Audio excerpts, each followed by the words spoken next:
দর্শক, পুলিশের এই পোশাক পরিবর্তন নিয়ে আলোচনার পাশাপাশি প্রাসঙ্গিকভাবে আমরা রাজনৈতিক নানা বিষয় নিয়ে আলোচনা করব। শুরুতেই আমি ব্যারিস্টার মীর হেলালুদ্দিন আহমেদ আপনার কাছে আসতে চাই। হেলাল ভাই, আপনারা দীর্ঘদিন গত প্রায় 16 বছর ধরে রাজপথে আন্দোলন করেছেন এবং যেটা আমাদের সংবাদ শিরোনামেই দেখলাম আমরা যে আপনাদের ভারপ্রাপ্ত চেয়ারপারসন তারেক রহমান তিনি বলেছেন যে গুম নির্যাতন খুনের পরও আসলে বিএনপি দমে যায়নি এবং সেই গুম কিংবা নির্যাতনগুলো যাদের দ্বারা সংঘটিত হতো তারা ছিল মূলত আইন শৃঙ্খলা রক্ষাকারী বাহিনী এবং তাদের জন্যই আপনাদের রাজপথে নামাটা অনেক সময় কঠিন হয়ে দাঁড়াতো।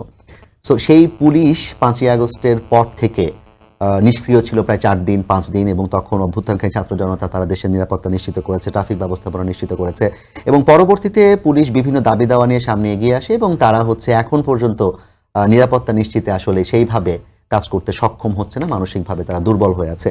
সেই দুর্বলতা কাটানোর জন্য একটা অংশ হিসেবে পুলিশ বাহিনীর পোশাক পরিবর্তন করা হচ্ছে।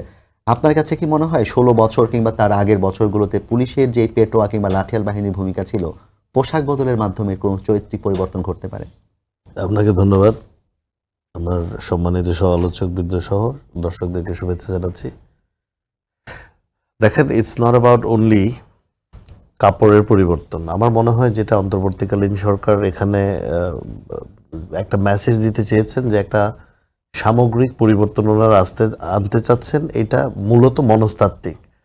ধরেন র্যাব বলেন, আইনশৃঙ্খলা পুলিশ, আনসার, এরা তো কি করেছে হয়তো অ্যাকিউটলি যদি আমরা দেখি জুলাই আগস্টে দেখেছি, বাট এটা তো মানে ওই শুধু এক মাসের ঘটনা না, এটা তো গত 16-17 বছরে এটাই তারা করেছে। যখনই নেমেছে অনেক সময় রাস্তা না নামলেও করেছে।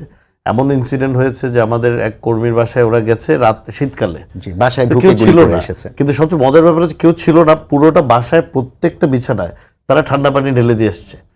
এটা হলো বিকৃত ওদের যে একটা মনস্তাত্ত্বিক অবস্থায় তারা ছিল পুলিশ বাহিনী, বা এটা একটা জাস্ট একটা এক্সাম্পল দিলাম ছোট। এর চেয়ে তো অনেক নৃশংস ঘটনা তো ঘটেছে, আমরা দেখেছি। কাপড়ের পরিবর্তন ইটস ওয়ান স্টেপ, যে আমাদের পরিবর্তন আনতে হবে, এইটাকে একটা লাউড মেসেজ দেয় যে ওদেরকেও বোঝানো যে মানে পরিবর্তনটা আনতে হবে। বাট আমি পার্সোনালি যেটা মনে করি, এদের একটা সাইকোলজিক্যাল কাউন্সিলিং দরকার, যে ওরা যে আসলে অস্ত্র দিয়ে মানুষ গুলি করে মেরে ফেলবে এই জন্য তাদেরকে দেয় নাই। তারা আমাদের জননিরাপত্তা, এরা তো সিভিলিয়ান ফোর্স, এরা তো মিলিটারি ফোর্স না যে সীমান্তের যারা শত্রু আছে তাদেরকে গুলি করে মেরে ফেললো। তো এখানে পুলিশিং নিয়ে আমার মনে হয় কাউন্সিলিং দরকার। ওদের প্রপার পুলিশিংটা কি তাদের মাথায় আগে এটা ঢুকাতে হবে, যে পুলিশিং মানে হচ্ছে আইন শৃঙ্খলা রক্ষা করা, মানুষের জননিরাপত্তা নিশ্চিত করা, মানুষকে মেরে ফেলা না। এখন পুলিশিং এমন জায়গায় চলে গেছে, আপনি এখনো দেখবেন যে, কারণ আপনি তো আর তত্ত্বাবধায়ক সরকার বলেন, অন্তর্বর্তীকালীন সরকার বলেন, ওনারা তো 6 মাসে গিয়ে পুরোটাই চেঞ্জ করে ফেলতে পারেনি।